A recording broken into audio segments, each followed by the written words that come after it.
Bueno, espero estar en el aire nuevamente. Mil disculpas, se me cortó la señal. Creo que voy a tener que repetir un poquito algunos datos, ¿no es cierto? Eh, Les decía que el tema de hoy vamos a ver un poquito las clases sociales en la edad medieval. Eh, ¿Qué es esto de las clases sociales? ¿Qué tiene que ver con la Biblia? ¿Qué tiene que ver con lo que estamos viviendo en esta época, ¿no? Entonces les hablaba yo que en el mundo antiguo comienza el año 4000 antes de Cristo y termina en el año 427 después de Cristo, ¿no es cierto? Ahí termina lo que es el mundo antiguo. La edad medieval comienza eh, prácticamente el año 476 después de Cristo y termina en el año de 1492, termina lo que es la edad medieval. Yo les decía a rato que se me cortó la señal, mil disculpas, que en este periodo va a aparecer prácticamente 26 clases sociales que van a dominar la Europa cristiana, ¿no es cierto? Entonces, ¿qué va a dominar la Europa cristiana en asuntos de religión? Obviamente solo la Iglesia Católica, Apostólica y Romana, y con su sede en Roma, y la Iglesia Ortodoxa, que se separó de la Iglesia Católica con su sede en lo que era Constantinopla, hoy llamada Estambul, que queda en Turquía. Entonces, la teología y la filosofía van a dominar la edad medieval,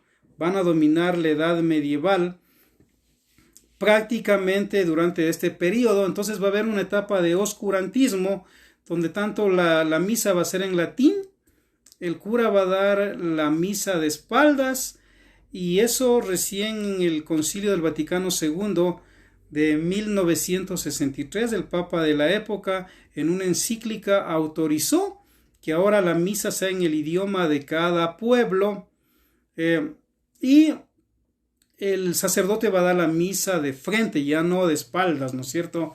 Entonces, durante la Edad Medieval, desde el año 476 después de Cristo hasta 1492, cuando Colón descubre lo que hoy es América, prácticamente va a ser la Iglesia Católica y la Ortodoxa la que van a dominar el mundo. Entonces, la Iglesia oficial, obviamente, era la Iglesia Católica en Occidente, y la Iglesia oficial en Oriente era la Iglesia Ortodoxa, ¿no es cierto? Que se parecen mucho porque tienen la misma cuna, pero ciertos postulados como la autoridad del Papa no están de acuerdo. Para la Iglesia Ortodoxa el Papa no es su autoridad, incluso sus sacerdotes pueden casarse, algo que es prohibido en la Iglesia Católica, y también no van a estar de acuerdo con las imágenes al estilo católico, sino más con los íconos como ellos tienen en la Iglesia Ortodoxa en el mundo, ¿no es cierto? De hecho, en Rusia quien domina la fe es la Iglesia Ortodoxa, no la católica.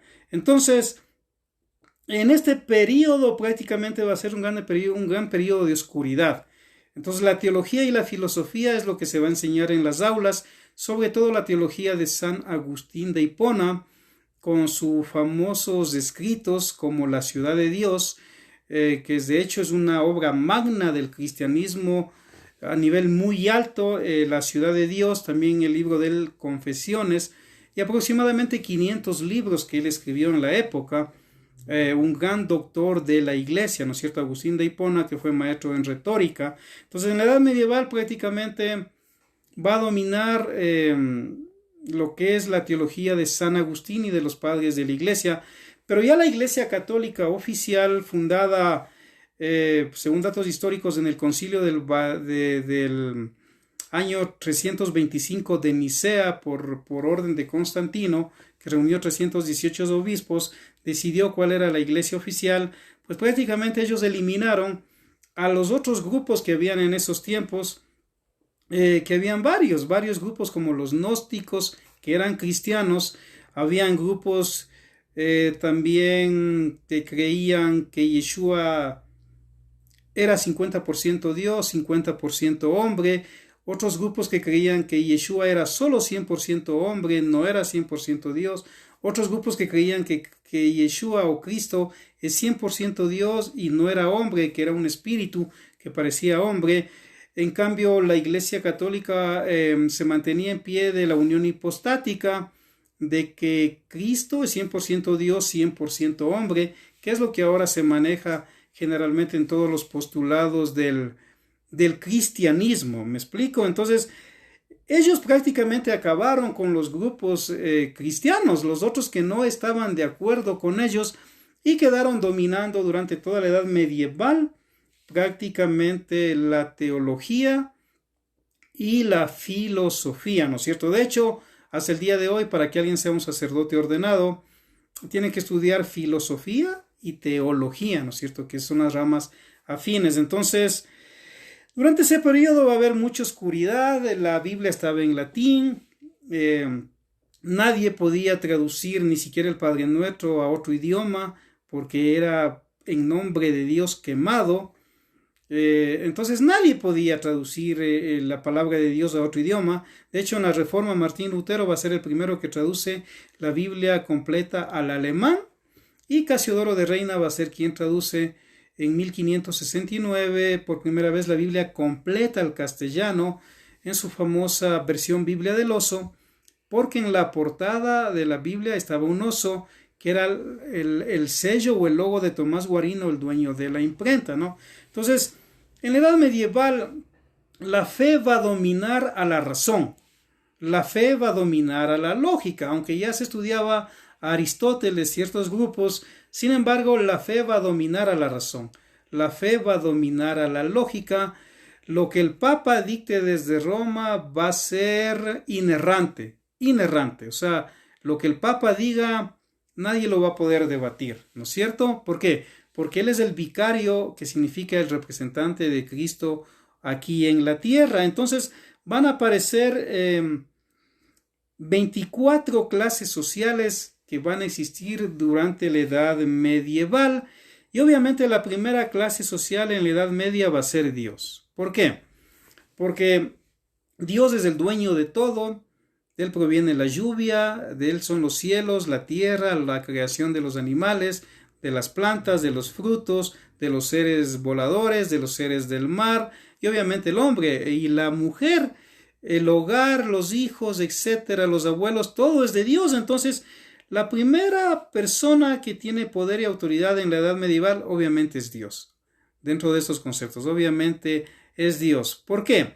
Porque la clase social en la edad medieval se va a medir en base a la religión, a las creencias, a los asuntos de fe, en base al poder político que podía tener una persona, y también en base al poder económico, adquisitivo que tenía una persona, al poder académico también que tenía una persona, y de esa manera pues se van organizando las clases sociales. Entonces, el primero en la edad medieval que tiene autoridad, el primero en las clases sociales va a ser Dios. El segundo va a ser el Papa, que es una palabra en latín que significa padre o papa. Antiguamente en la Roma pagana, antes de que venga Yeshua o Cristo, había un ministerio que los romanos tenían, que era el pontífice. El pontífice era, imagínese usted, a un ministro de Estado en el Imperio Romano que estaba encargado de los asuntos de religión, de ver que todas las creencias religiosas en Roma solía dar permiso a los pueblos que conquistaba de adorar a su Dios, siempre y cuando pague los impuestos de lo que se recogía en los asuntos religiosos y no se metan en asuntos de política o se vayan contra el César. Entonces, mientras una religión no se iba contra el César en sus postulados, respetaba al emperador de Roma y daba los diezmos, las ofrendas, pero fuertes impuestos, Roma no le hacía problema. Entonces, obviamente, en el Imperio Romano había el llamado pontífice romano, antes de que aparezca Cristo, antes de que se forme la iglesia. Entonces ahí es donde en la edad medieval el segundo en autoridad después de Dios en las clases sociales va a ser el Papa, obviamente desde Roma. ¿Por qué Roma? porque recuerde que Roma era la capital del imperio en esa época. Ahí vivía el emperador, el César. Todo el mundo le decía salve César, ¿no es cierto? O ave César, ave en latín significa salve, salve César. En cambio en griego soter es salvador, de ahí viene la palabra soteriología, doctrina de la salvación, pero en hebreo Salvador se dice Yeshua, ¿no? Que justamente es el nombre del Mesías. Entonces desde Roma, porque ahí estaba el poder político, el poder económico, el poder militar, las grandes estancias del Estado, como eran obviamente las catedrales, desde donde el César gobernaba también, desde donde estaban los juzgados, etcétera. Entonces allí toma mucho poder, a tal punto que había un dicho que decía: todos los caminos conducen a Roma. ¿Por qué? Porque los militares romanos, pueblos que conquistaban, iban haciendo caminos que los llevaban a los pueblos a Roma. Y todo el mundo quería ir a Roma. Y también decían, preguntándose, llega a Roma, que son dichos que hasta el día de hoy se sabe, ¿no es cierto? Entonces, él va a ser la segunda clase social en la edad medieval, porque el Papa desde su silla, la palabra cátedra en latín significa silla, desde ahí va a dar su cátedra. Justamente hasta el día de hoy se utiliza la palabra catedrático, ¿no es cierto? Porque desde su silla él gobernaba pues prácticamente el mundo, pero no solamente el mundo religioso, también el mundo político, y aún estaba sobre los reyes, sobre los emperadores en el medioevo, el Papa. ¿Por qué? Porque incluso los diezmos que la Iglesia Católica oficialmente sí cobraba, hasta el año de 1800 y pico oficialmente se exigía los diezmos en cualquier iglesia católica que usted se puede imaginar en el mundo. Entonces se mandaba un 30, un 40% de cada iglesia católica en el mundo, oficialmente se enviaba a Roma, y después al Vaticano, cuando se creó el Estado del Vaticano, que está muy cerquita de Roma, donde se trasladó el Papa con sus autoridades y prácticamente es un Estado independiente. Entonces usted puede imaginarse el poder económico que ingresaba en ese tiempo. Incluso si usted quería que su hija o su hijo sea sacerdote o monja, tenía que dar propiedades para poder ingresar a estudiar y pertenecer.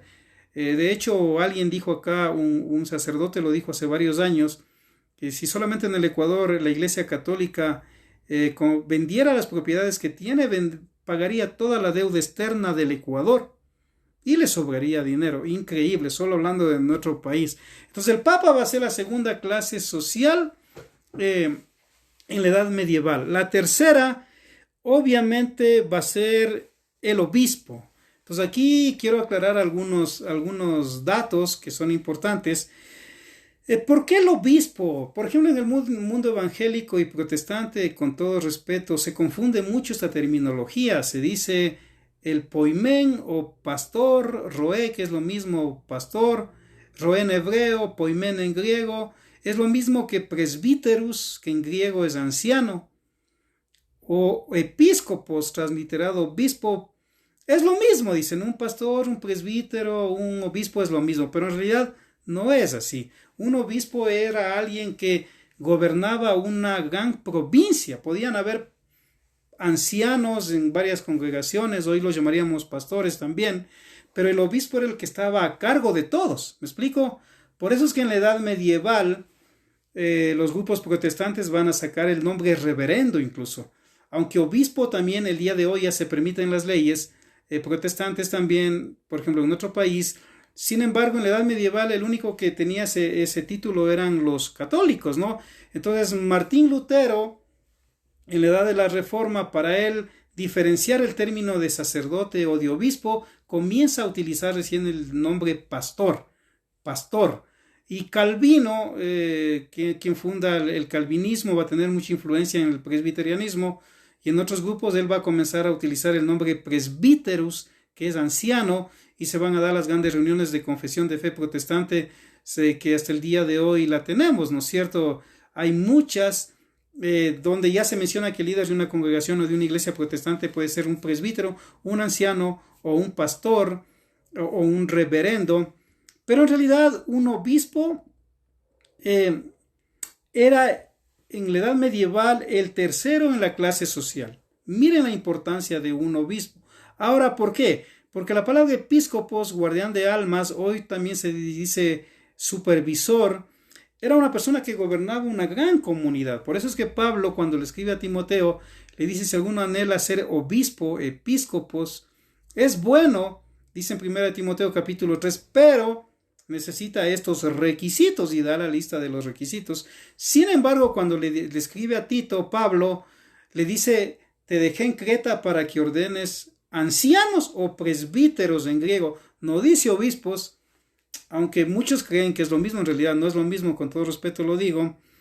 Y va a ser en otros textos de la Biblia donde se menciona a Pablo, donde dice que sujetados a vuestros pastores, y etcétera. Entonces maneja estos tres términos, ¿no? Pero ya oficialmente en la edad medieval usted va a ver que es el obispo la tercera clase social. ¿Por qué? Porque tenía mucho poder, no era un hombre que generalmente solamente iba a dar la misa, no, era el que estaba a cargo de todas las congregaciones de una provincia. Recuerden, por ejemplo, aquí en Ecuador tenemos provincias, ¿no es cierto? La provincia de Pichincha, capital Quito. Entonces imagínense, el obispo gobernaba toda una provincia y en esa provincia podían haber muchas iglesias, muchísimas, que tenían sacerdotes, y él era la cabeza principal de todos ellos y toda la gente que iba allá. Entonces él va a tener mucho poder, obviamente, y hasta el día de hoy es así. La cuarta clase social va a ser el abad.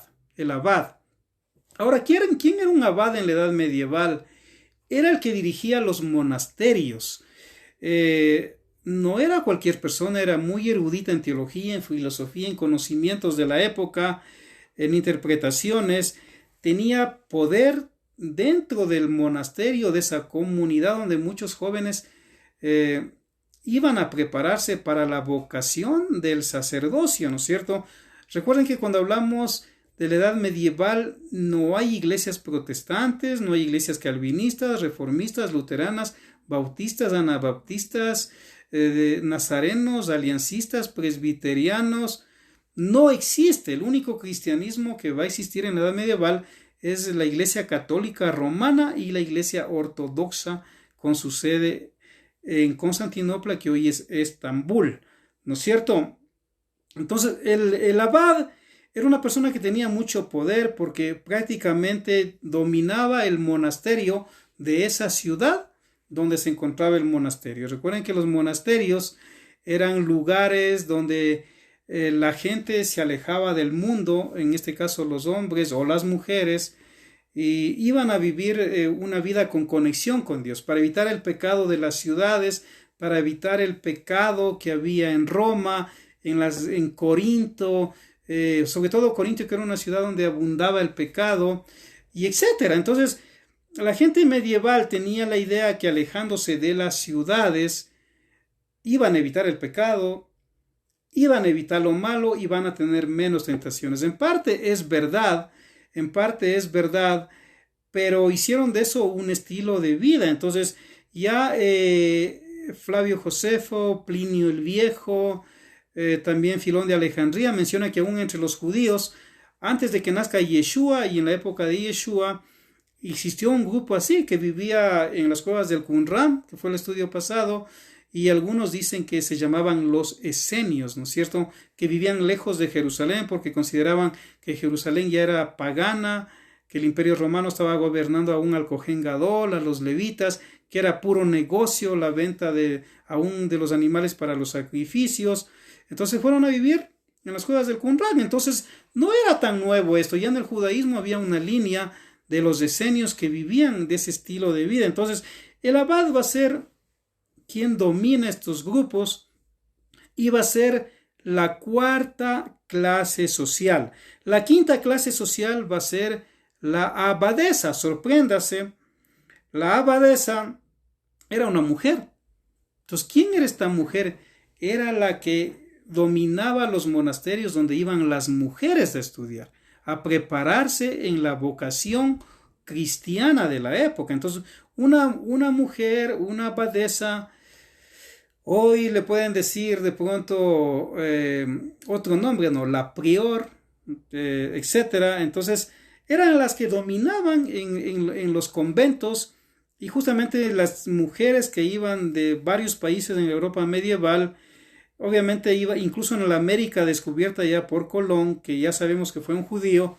Entonces, obviamente era la abadesa y era la quinta clase social. Por ejemplo, hay personas que ignoran este tipo de datos, que desconocen este tipo de datos. La mujer tenía mucho poder en estas áreas, pero religiosas, ¿no es cierto? La sexta clase social va a ser el sacerdote. Entonces, el sacerdote en el medioevo va a ser la sexta clase social en importancia.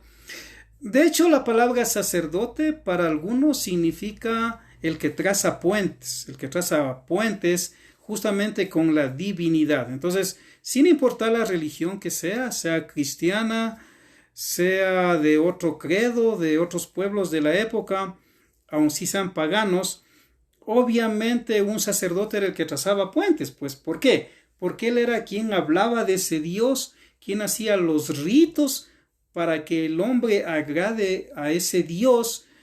Entonces los sacerdotes tenían mucho poder también, justamente porque era el que trazaba puentes. Entonces la gente, por ejemplo, solía ir a misa y de pronto quería bendecir un santo, a una imagen, y obviamente ¿dónde acudía? Donde el sacerdote, él le daba la bendición.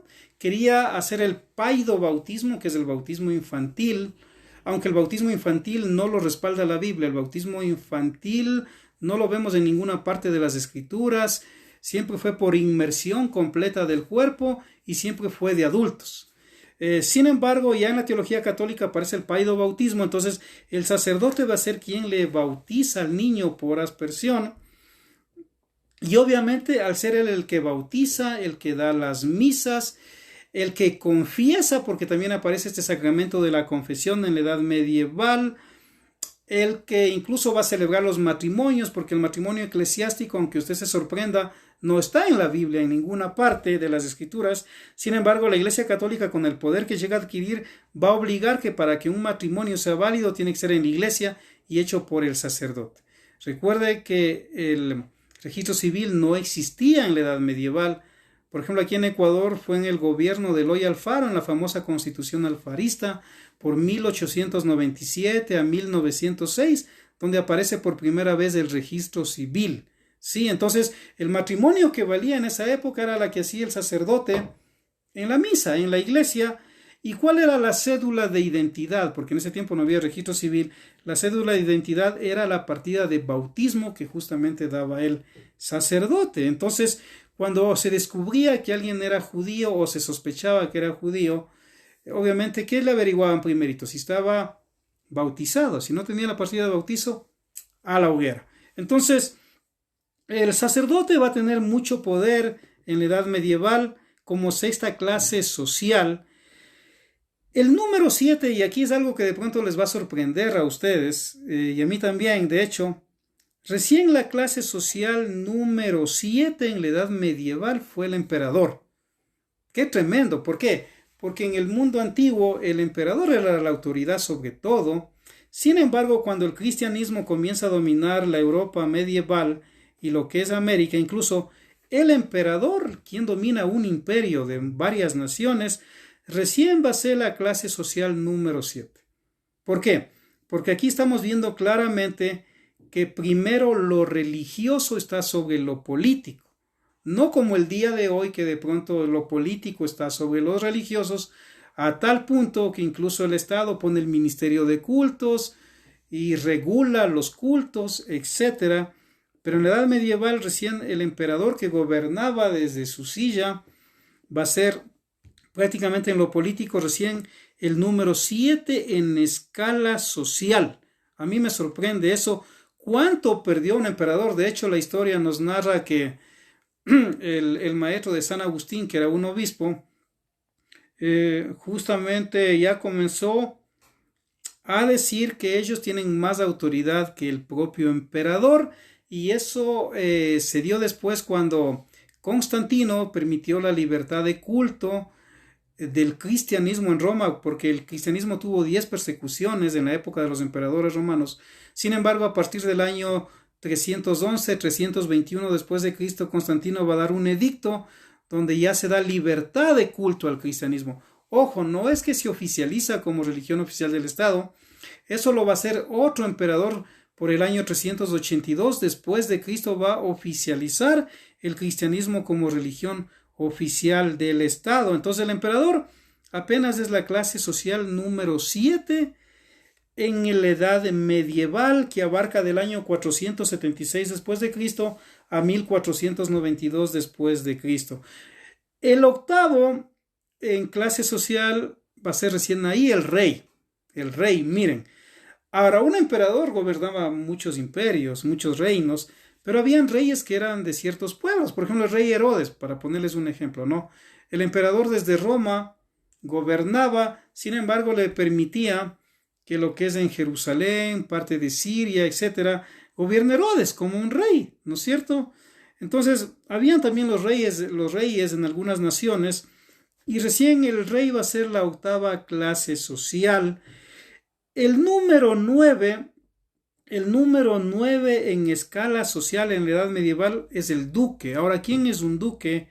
Un duque es lo que hoy llamaríamos, o en ese tiempo se llamaba, alguien inferior a un príncipe, que obviamente un príncipe se entendía que cuando crezca iba a ser el rey en vez de su padre, y era superior a un marqués, Entonces, un duque es inferior a un príncipe, pero es superior a un marqués. Entonces, va a ser la número 9 en escala social. Incluso el duque va a manejar con poder lo que hoy se llamaría un condado. Por ejemplo, aquí cerca de donde yo vivo hay un barrio de clase económica alta que se llama El Condado.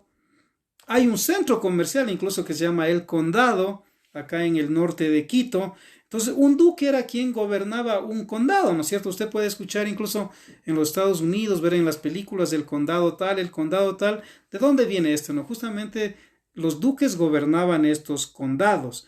La clase social número 10 en la edad medieval va a ser el número 10 del señor feudal. Ahora, ¿cuál era un feudal? Era lo que llamaríamos un terrateniente, alguien que tenía muchas tierras, muchísimas tierras, tenía mucho poder económico. De hecho, era generalmente amigo de los reyes, de los papas, de los sacerdotes, de los emperadores. El señor feudal, ¿por qué? Porque él era quien proveía a los imperios o a los pueblos justamente de los granos, de todo lo que usted se puede imaginar, porque tenía muchas tierras. Era un terrateniente y muy autoritativo con el pueblo, con la gente pobre, porque muchos empleos dependían de él, porque él era el terrateniente quien gobernaba el sistema feudal. Entonces, él va a ser la clase social número 10. La clase social número 11 va a ser el juez de derecho feudal. Es decir, ya había un juez en la edad medieval, donde él estaba como el número 11 en la clase social, y él estaba a cargo de hacer justicia en los asuntos feudales, es decir, entre los patronos, los empleados, aunque generalmente se favorecía al patrono, como es hasta el día de hoy, lastimosamente. Entonces, este juez tenía también mucho poder. Recuerden que en la Biblia incluso a Dios es a quien se le ocurren los jueces, porque hay un periodo de 400 años donde en Israel gobernaron jueces antes de que haya el primer rey Saúl, y después del rey David, el rey Salomón, etc. Entonces hubieron jueces como Sansón, por ejemplo, que él fue un juez. Débora, que fue una mujer profetisa, que Dios la hizo jueza, lo que sería como una presidenta, durante 40 años, y gobernó el Estado de Israel muy bien con el favor de Dios. Entonces ya los jueces podemos ver en la Biblia. Sin embargo, aquí este juez era exclusivo para asuntos feudales. La clase social número 2 en la edad medieval va a ser el juez de derecho del país. Es decir, este hombre ya es juez, pero tiene que ver ya más con leyes civiles del país, ya no tanto con las leyes, digamos, de dinero o de terratenientes, sino más con temas morales, con temas políticos, dentro de lo que era la Europa cristiana, ¿no es cierto? Entonces, él va a ser un juez de derecho en el país, ¿no es cierto? Donde haya repúblicas, por ejemplo, la palabra república significa la cosa pública en latín. Por ejemplo, Ecuador es una república Es decir, la cosa es pública. Usted puede salir a un parque, puede irse a un cine, tiene los derechos porque todo es de todos, porque es una república. Y cuando hay algún problema, pues tiene que ir a acudir a un juez de derecho, ¿no es cierto?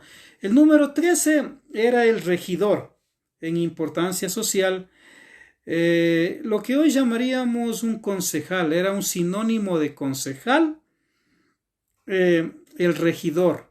Él era quien tenía que ver qué obra se puede hacer en un pueblo, en una provincia, en algún lugar, e ir a buscar el apoyo económico de las autoridades, de los terratenientes, aún acudir a un obispo, a un sacerdote, a un papa, a un rey, a un emperador si fuera necesario, con sus proyectos, digámoslo así, para mejorar esos lugares. Ese era un regidor. El número 14 en clase social era el alcalde.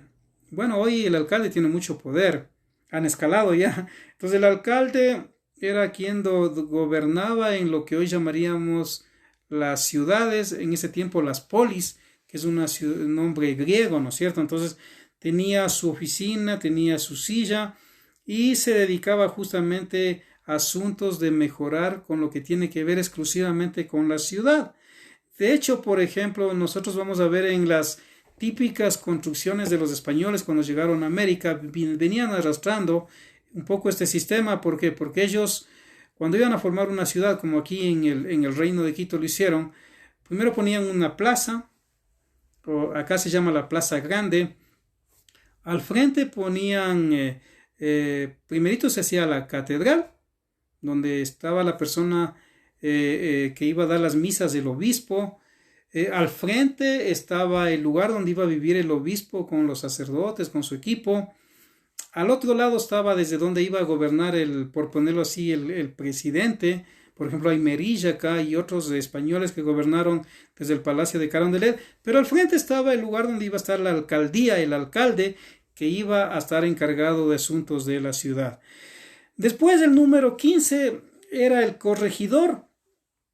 Es decir, el corregidor era alguien que podía dirigir un pueblo más pequeño, una aldea, incluso viajaba en asuntos de ley. Una especie de persona menos que el alcalde, pero que iba viajando, que vea que todo esté bien, que haya agua. Bueno, en ese tiempo no había el agua como hoy, pero que no falten las cosas básicas de la época y que las construcciones sean de acuerdo a la ley, en los linderos, etc. La clase social número 16 va a ser el alguacil, que después llamaríamos nosotros un comisario municipal, ¿no es cierto?, que se va a encargar también de otro tipo de asuntos en la ciudad. La clase social número 17 va a ser el campesino. Miren, qué interesante que el campesino aparezca en la edad medieval como la clase social número 17. ¿Por qué la número 17? Obviamente porque el trabajo del campesino se valoraba en cierta forma también porque de sus manos salía el producto para sostener al ejército, a los gobernantes, a los papas, a los sacerdotes y obviamente a toda clase social. La comida, ¿de dónde iba a venir? Justamente del campo. Por eso es que esta clase social está ubicada en el número 17. Por eso lo más prudente siempre es que un gobernante se lleve bien con los campesinos y jamás le prohíba las entradas a sus ciudades o peor insultarlos, ¿no es cierto?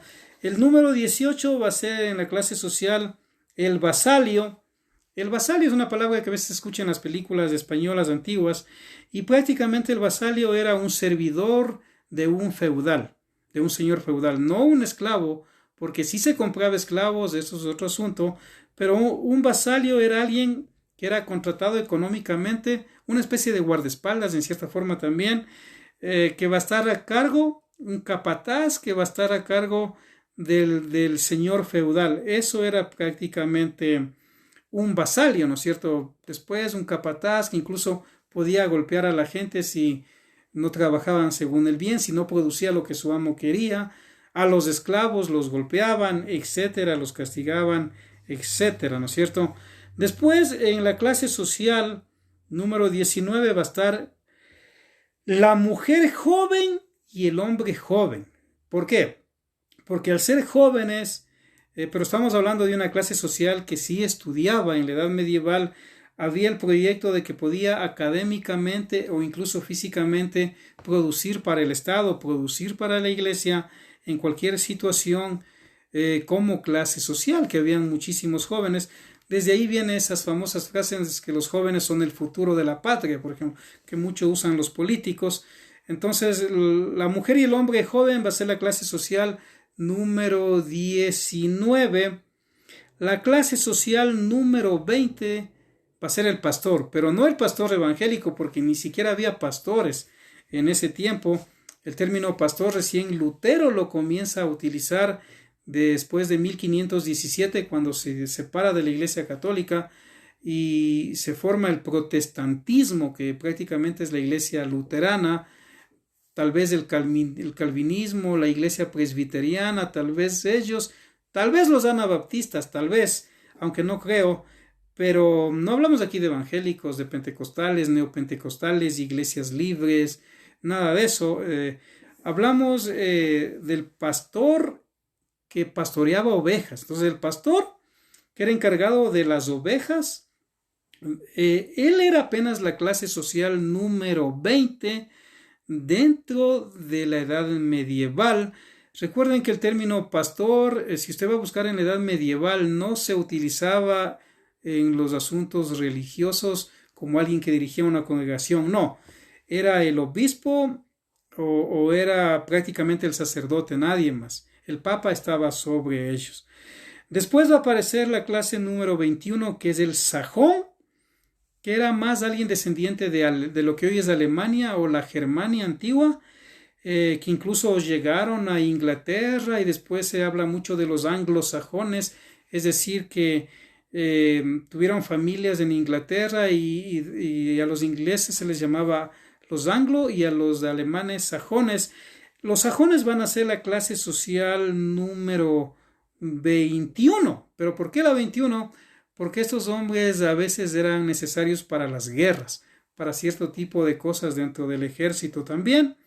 La clase social número 22 va a ser la Wenda, pero en el sentido de hombre, y la clase social número 23, la Wenda en el sentido de mujer, pero aclaro esto, ¿no? Entonces la Wenda, hombre o mujer, clase social 22 y 23, era un hombre o una mujer que ya no era joven, que podía pasar los 30 años, de acuerdo a la época, pero era un luchador, una luchadora, que tenía su taller, que yo que sé, era costurera, hacía oficios así, o eran aventureros que buscaban cosas importantes, y obviamente que eso iba a beneficiar tanto a la religión como al Estado.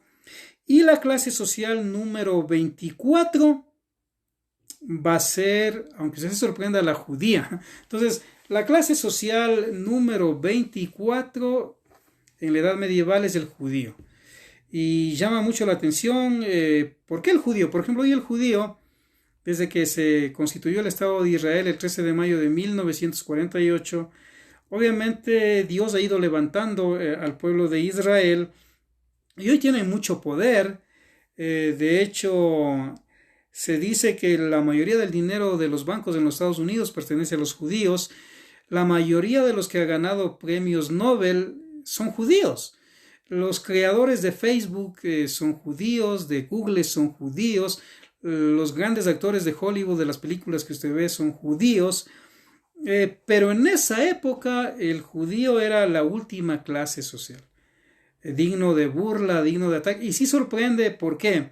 Porque en la misma Biblia, cuando Dios le habla de Israel, dice, pues bendeciré a los que te bendijeren, maldeciré a los que te maldijeren. Y el mismo Yeshua, conocido en el cristianismo como Jesús, era judío, vivía como judío, comía como judío, celebraba las fiestas de Levítico 23 como judío. Los apóstoles de Yeshua, todos eran judíos. O sea, Pedro era judío, Pablo era judío, Juan era judío, Juan el Bautista era judío, todos eran judíos. Entonces, la primera congregación de Yeshua quedaba en Jerusalén. El hermano menor de Yeshua, llamado Jacobo, conocido como Tiago en griego, o San Tiago cuando le canonizó la Iglesia Católica, era judío. Entonces, sin embargo, sí me sorprende cómo en la edad medieval se aborrecía prácticamente al judío y era la clase social recién número 24. Entonces, es bueno irnos ubicando como estudiantes de la Biblia, de la teología, sea que usted sea pastor, misionero, evangelista, un diácono o alguien que asista a alguna congregación mesiánica o una iglesia evangélica o católica o una sinagoga judía, yo no sé.